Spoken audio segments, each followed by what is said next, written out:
ఒకటే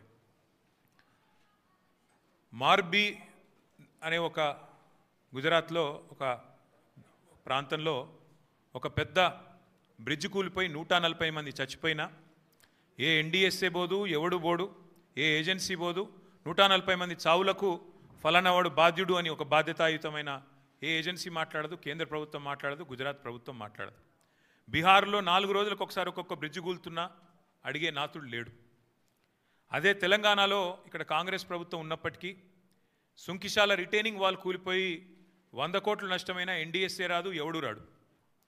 అట్లాగే SLBC tunnel వీళ్ళ అవినీతి కమిషన్ల కక్కుర్తితో అది నిజంగా మళ్ళా తిరిగి రివైవ్ చేసే పరిస్థితి ఉందా లేదా అని కూడా సోయి లేకుండా, కనీసం ఆలోచన లేకుండా, ఇంగిత జ్ఞానం లేకుండా పూర్తి స్థాయిలో కుప్పగూలిపోయి 8 మంది చచ్చిపోయి దగ్గర 100 రోజులు దాటిపోయినా ఇప్పటి వరకు ఉత్తమ కుమార్ రెడ్డి మాట్లాడాడు, రేవంత్ రెడ్డి మాట్లాడాడు, కేంద్ర ప్రభుత్వంలో ఉన్న ఒక్క మంత్రి మాట్లాడాడు, ఎవరు బాధ్యత తీసుకున్న మనిషి లేడు. అట్లాగే వట్టెం పంప్ హౌస్ మునిగిపోయిన ఈ కాంగ్రెస్ ప్రభుత్వం వచ్చిన తర్వాత దాని గురించి మాట్లాడేటోడు లేడు. అట్లాగే పెద్దవాగు ఒకసారి కాదు 2 సార్లు కొట్టుకొని పోయిన ప్రాజెక్టు అడిగేవాడు లేదు. కానీ కాళేశ్వరం విషయంలో మాత్రం హరీష్ రావు గారు, కేసీఆర్ గారు 100 సార్లు చెప్పారు.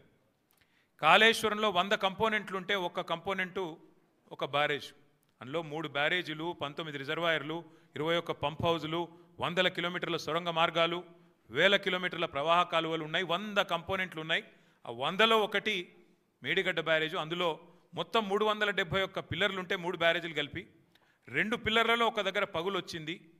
దాన్ని పట్టుకొని దున్నపోతు ఈనింది అని కాంగ్రెస్ వాడంటే దుడ్డెను కట్టేయమని బీజేపీ వాడు 2 రోజుల్లో ఎన్డీఎస్ఏ రిపోర్ట్ అని వడ్డించి ఎన్డీఏ రిపోర్ట్ బీజేపీ ఆఫీస్లో తయారు చేసి ప్రజల్ని భ్రమింపజేసే ప్రయత్నం చేసినారు. దానికి తిరుగులేని విధంగా ఎల్ఎన్టీ అనే సంస్థ ఏ సంస్థనైతే పార్లమెంట్ భవనం కట్టిందో, ఏ సంస్థనైతే కాంగ్రెస్ పార్టీ కేంద్ర కార్యాలయం కట్టిందో ఆ సంస్థ మొన్ననే స్పష్టంగా చెప్పింది, ఈ నివేదికను మేము తిరస్కరిస్తున్నాం, ఎన్డీఎస్ఏ రిపోర్టు ఇది చెత్తబుట్టలో పడేయడానికి తప్ప ఎందుకు పనికిరాని రిపోర్ట్ అని చెప్పినారు.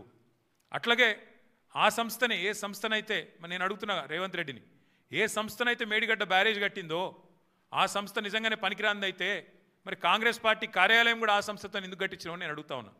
కాంగ్రెస్ పార్టీ కార్యాలయం కూడా తెలంగాణకి వెళ్ళిపోయిన మూటలతోనే కట్టిరు, మీరు అందరికి తెలుసు అది. అందుకే మేము అనేది